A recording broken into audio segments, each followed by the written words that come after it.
estão no reino dos céus. Aqueles que nós já o conhecemos suas vidas, conhecemos o seu testemunho, seus ensinamentos, que nos apontam exatamente para a vida de nosso Senhor e Salvador Jesus Cristo.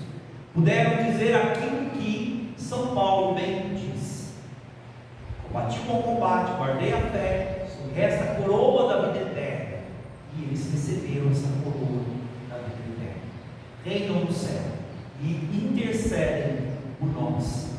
E também não é, como São Paulo vai dizer, não sou eu que vivo, mas é Cristo que vive.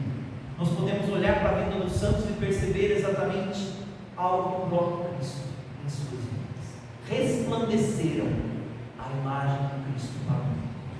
Pois bem, amados, e é exatamente esse o maior desejo do nosso coração. Esse deve ser o desejo do nosso coração. Por isso que a primeira leitura de hoje é magnífica e nos mostra a visão beatífica, ou seja, a visão exatamente das coisas celestes, a visão do reino dos céus. Olha como São João aqui, numa perfeição maravilhosa, nos mostra essa realidade.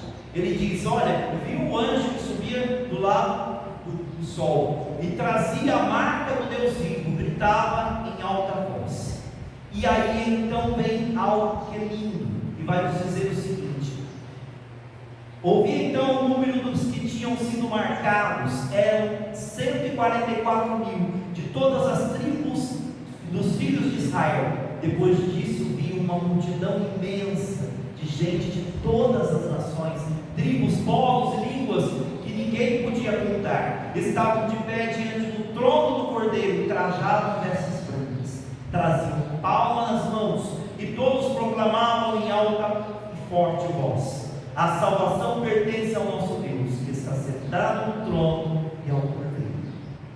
Amados, quando chegarmos exatamente no reino dos céus, com a graça de Deus, porque por nossas forças e méritos não conseguimos, mas pela graça de Deus, essa é a herança que o Senhor reserva para nós, ali então seremos recebidos com festa e com louvores. E olha que coisa linda que vai dizer no final exatamente dessa passagem. Antes disso, vai dizer que eles cantavam, adoravam a Deus, o louvor, a glória, a sabedoria, a ação de graças, a honra, o poder e a força pertencem ao nosso Deus. E aqui então vem aquilo que é extremamente importante para nós, vai dizer: esses são os que vieram da grande tribulação, lavaram e alvejaram suas vestes no sangue do Cordeiro.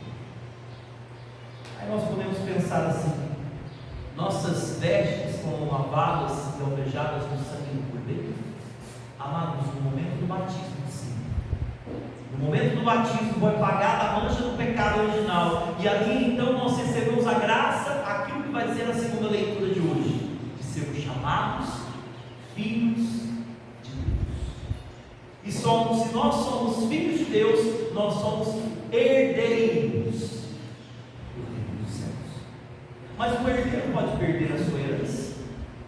Sim. Amados, nós temos que manter essa veste que foi lavada e alvejada no sangue do Cordeiro no momento do nosso batismo. Nós temos que constantemente lavar e alvejar essa veste no sangue do Cordeiro. E como nós fazemos isso? Através dos sacramentos, da confissão, do sacramento da Santa Eucaristia, mas principalmente através de uma vida de busca constante pela santidade, através da vida íntima de contemplação com Deus, mas também através de resplandecer isso através de uma vida de caridade, de entrega, de doação. Aqui está o segredo para que nós possamos buscar, ou seja, para que nós possamos chegar lá, e esse é exatamente o desejo do coração de Deus. Deus quer que nós possamos chegar lá. Nós precisamos e necessitamos ali ter isso mais profundo no nosso coração, o maior desejo do nosso coração. Essa passagem, na verdade, quer incutir em nós esse desejo, essa vontade de querer estar lá. Existe um santo na nossa igreja, Santo Inácio. Ele vai dizer o seguinte, quando no seu processo de conversão, ele ali, depois que caiu convalescido na guerra, deram para ele livros de santos para que ele pudesse ler. E ele não queria muito isso, ele queria livros de história, de aventuras, de grandes heróis, e na verdade era para ele a história dos santos. E através da história da vida dos santos, ele então começou o seu processo de conversão. Lendo exatamente os evangelhos, começou o seu processo de conversão. E uma frase que é muito linda que ele diz a respeito disso é essa: se eles conseguirem, eu também consigo. Vamos repetir isso. Se eles conseguiram, eu também conseguirei. Amados, isso deve ser o desejo do nosso coração. Ah, padre, mas é muito difícil. Ó, padre, eu tenho uma luta constante, mas muitas vezes caio. Amados, nós não podemos prometer que nós não vamos pecar, mas nós podemos prometer e fazer um propósito na nossa vida, e esse é o mais importante, que nós vamos lutar com todas as forças do nosso coração. E Deus vem em socorro, em auxílio, a nossa busca e a nossa vida. Através do quê? Através da ação poderosa do Espírito Santo de Deus. É o Espírito Santo de Deus que vai nos dar e vai completar em nós essa obra. É o Espírito Santo de Deus que vai realizar essa obra tão maravilhosa em nossas vidas, essa obra de santidade.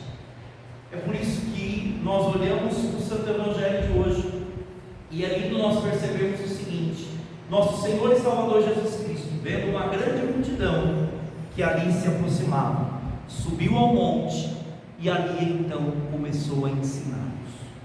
Começou a ensinar o caminho do céu. E o caminho do céu começa por aqui: bem-aventurados. Você já viu uma imagem de santo triste, né? Nossa Senhora da Santa Depressão, aquela cara. É lógico, algumas imagens não refletem aquilo que é o santo, né? Algumas imagens parece que nem pega bem, de tão triste que é, né? Não é isso que eu estou falando, mas o santo em si todos os santos foram bem-aventurados, felizes.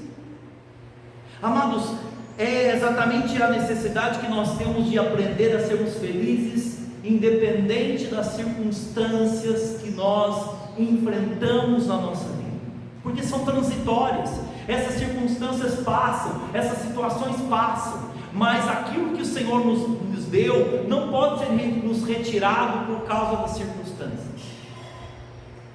A alegria do Senhor é a nossa força, e nós temos que ser reanimados constantemente através da alegria do Senhor. Mas nós precisamos dessa vida íntima com Ele, senão não vamos entender as coisas que nos acontecem à luz da fé, e sim pura e simplesmente através da carne.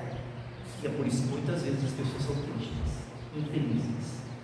Nada satisfaz o coração muitas vezes das pessoas. Qualquer coisa é motivo de reclamação. Nada está bom.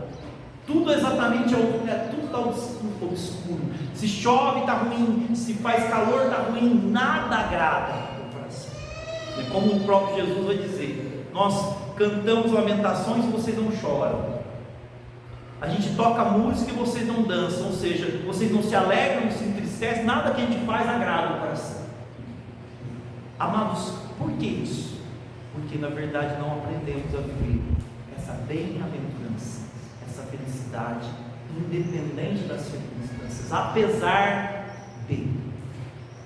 E aqui, amados, Jesus coloca grupos de pessoas que, de uma certa forma, aprenderam a viver a bem-aventurança independente das circunstâncias, independente daquilo que viveram como sofrimento, como dor. Porque não ache o fato de que esses grandes santos da nossa igreja, por viverem o que viveram, por experimentar o que experimentaram, não sofreram. Muito pelo contrário. É exatamente o contrário. Sofreram muito mais do que pessoas que muitas vezes não faziam a vontade de Deus.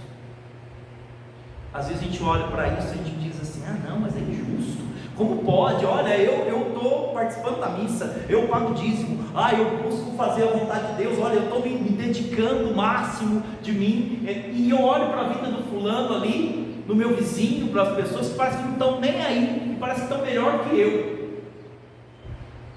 Repete comigo: a minha herança, meu prêmio, não é deste mundo, é eterno, não passa. não passa. Amados, não adianta nada a gente ganhar a vida neste mundo e depois perder tudo. Não adianta absolutamente nada. Mais vale nós termos a coragem de perder coisas, renunciar coisas por causa do reino. Aí depois é herança. Essa vale a pena. É lógico que nós já experimentamos em partes isso, o consolo, a paz, a alegria, coisas que muitos não têm por não conhecerem nosso Senhor e Salvador Jesus Cristo, por não experimentarem e buscarem a Ele. Mas isso é partes. Eu costumo até brincar nesse sentido, é uma amostra grátis do que é realmente o total, a totalidade daquilo que experimentaremos no céu. E amados, quero fazer exatamente parte por parte exatamente esse evangelho, mas no entanto acho muito lindo nós percebermos aquilo que aqueles que são bem-aventurados experimentam e passam na sua vida, mas apesar disso se tornam e são bem-aventurados. Vai dizer o Santo Evangelho de hoje: bem-aventurados os pobres em espírito, porque deles é o reino dos céus. E quem são esses? Qual é essa qualidade de uma vida de santidade? E vai dizer Jesus: amados, ser pobre em espírito significa, repete comigo, ser pobre em espírito. Ser pobre em espírito significa esvaziar-se de si, esvaziar-se de si, e encher-se de Deus. encher-se de Deus. Ou seja, o pobre em espírito é aquele que não tem mais a sua própria vontade, mas a vontade do Senhor. O pobre em espírito é aquele que tem a coragem de entregar-se totalmente, confiar-se totalmente a Deus. Esse é o pobre em espírito. Não é o pobre de espírito. O pessoal fala, você é pobre de espírito. Aquela pessoa que de uma certa forma ali não busca a essência, busca somente as coisas vãs. Nós buscamos na verdade ser pobres em espírito. Ou seja, aquele que é conduzido, que vive uma vida no Espírito e não na carne. Esse, como vai dizer a palavra de Deus, deles é o reino dos céus. E ele ainda vai dizer: bem-aventurados os aflitos. Amados, quantas aflições e tribulações passamos neste mundo, mas no entanto nós temos que aprender a ser felizes, apesar de que a nossa confiança, a nossa esperança está no Senhor. E sabemos que a tristeza, o choro pode durar uma noite, mas depois virá a alegria. Porque a nossa confiança e a nossa esperança estão aqui. Enfrentamos aflições, mas temos que também aprender a entregar para Deus os sofrimentos, as dores, como forma ali de ajudar os outros. Como assim, Padre? Muitas vezes esses momentos são dispersados porque não aprendemos com eles, e também são dispersados porque não ofertamos esse sofrimento em favor da conversão, da mudança de vida de muitos. Nós podemos fazer isso e devemos fazer isso. Pois bem, a palavra de Deus também nos diz: bem-aventurados os mansos, porque possuirão a terra. Amados, aqui está falando de uma mansidão que é fruto do Espírito Santo de Deus. Tem até um livro que fala sobre a necessidade que nós temos de ali deixarmos sermos controlados ou administrar melhor as nossas emoções e sentimentos, que fala sobre a questão dos temperamentos controlados pelo Espírito. E sabemos na verdade que essa mansidão é fruto do Espírito Santo de Deus, é graça de Deus em nós. Ele nos dá a graça da temperança, desse autocontrole, desse autodomínio. E aqui então, olha que coisa linda, a promessa do Senhor nos dá, ele nos diz: esses possuirão a terra. Bem-aventurados que têm fome e sede de justiça. Amados, nós podemos pensar assim: santo é uma pessoa pacífica e nunca reage diante de situação nenhuma. Isso não é verdade. Aqui, nosso Senhor nos dá um ensinamento maravilhoso. Ele nos diz: aquele que tem garra, tem fome e sede de justiça, aquele que não se contenta exatamente com a realidade que ele está vivendo, mas transforma essa realidade pela sua própria mudança interior. Aquilo que nos diz a própria Sagradas Escrituras: não vos conformeis com este mundo, mas transformai-vos pela transformação do vosso interior. Ou seja, à medida que você vai transformando o teu interior, à medida que você vai mudando a tua própria história, a tua vida, você muda das coisas que estão no teu espírito. É por esse motivo que Jesus então diz: aquele que tem fome e sede de justiça, que tem garra e luta, este também tem o seu prêmio. E qual que é exatamente esse que vai dizer a Sagrada Escritura? Serão saciados. Vão ser saciados completamente aqui? Não, serão saciados completamente no reino dos céus. E aí então vai dizer: bem-aventurados os misericordiosos, porque alcançarão misericórdia. Amados, como é difícil sermos misericordiosos, porque muitas vezes nós olhamos com um olhar de aumento para aquilo que as pessoas fizeram para nós, e não olhamos tanto que Deus nos perdoou, o como Deus agiu com misericórdia para conosco. E a palavra de Deus nos diz que a misericórdia, o perdão, perdoa uma multidão de pecados. Ou seja, repete comigo: se eu for misericordioso, se eu aprender a amar e perdoar, e socorrer os meus irmãos, eu encontrarei misericórdia. Amados, a palavra de Deus nos diz que o juízo vai ser sem misericórdia para aqueles que não agirem com misericórdia. É por isso que nós temos que aprender. Nós somos a igreja peregrinante, estamos a caminho, estamos aprendendo a ser misericordiosos, para que nós possamos alcançar essa misericórdia. E aí então vai dizer também: bem-aventurados os puros de coração, porque verão a Deus. Amados, nós somos lavados e alvejados pelo sangue do Cordeiro, temos que ser purificados a cada dia nossa esperança e nossa confiança é purificada, através dessa confiança que nós depositamos em Deus. É por esse motivo que aqui, quando se fala a respeito dos puros de coração, se diz a pureza de intenção, não somente aquela questão da luta que nós travamos, na questão da sexualidade, na luta contra a carne, das concupiscências, mas também a respeito da pureza de intenção, ou seja, à medida que nós fazemos, não por aquilo que Deus pode fazer na nossa vida, não por aquilo que as pessoas podem contribuir conosco, ou devolver de volta o bem que nós fizemos, mas a partir do momento que nós fazemos, não simplesmente porque amamos, porque nos sentimos amados por Deus. E aí na palavra de Deus vai nos dizer: bem-aventurados os que promovem a paz, porque serão chamados filhos de Deus. Amados, quando chegamos em algum lugar, na nossa casa, no nosso trabalho, no nosso ambiente, como que é a reação das pessoas? Trazemos a paz. Existe uma frase que um amigo meu sempre disse: não tem paz e não dá paz para os outros. Nós somos aqueles que trazemos a paz, não importa, somos aqueles que de uma certa forma são promotores da discórdia. Aí vai dizer ainda: bem-aventurados que são perseguidos. Aí chegamos no ponto mais alto de tudo, que é exatamente o momento em que Jesus nos diz: porque não acha que o fato de você ser alguém que é pobre em espírito, alguém que de uma certa forma vive aflições, mas mesmo assim continua mantendo a sua felicidade, a sua alegria em Deus, sendo exatamente alguém que é promotor da paz, ou aquele que de uma certa forma ali tem fome e sede de justiça, não acredite que neste mundo as pessoas vão te aplaudir por conta disso. Muitas vezes será exatamente o contrário. Por isso que Jesus então fala do ponto mais alto das bem-aventuranças, o ponto mais alto da alegria do cristão, a alegria maior, exatamente a maior exultação do cristão. Bem-aventurados sereis vós, quando vos perseguirem, vos humilharem e disserem todo tipo de mal contra vós, alegrai-vos, porque será grande a vossa recompensa no céu.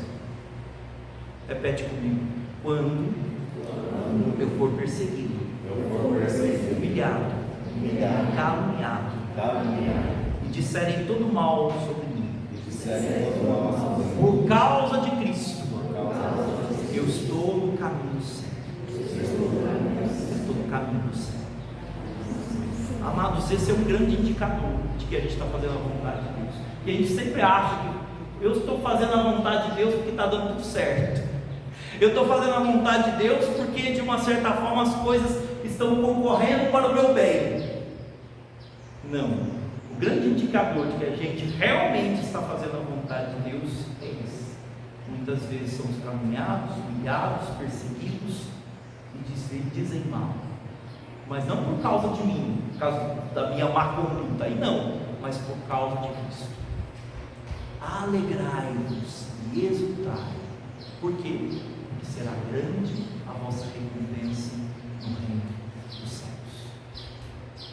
Humilhados, perseguidos, caluniados aqui, gloriosos e coroados no reino dos céus. Esse é o desejo do coração de cada um de nós também.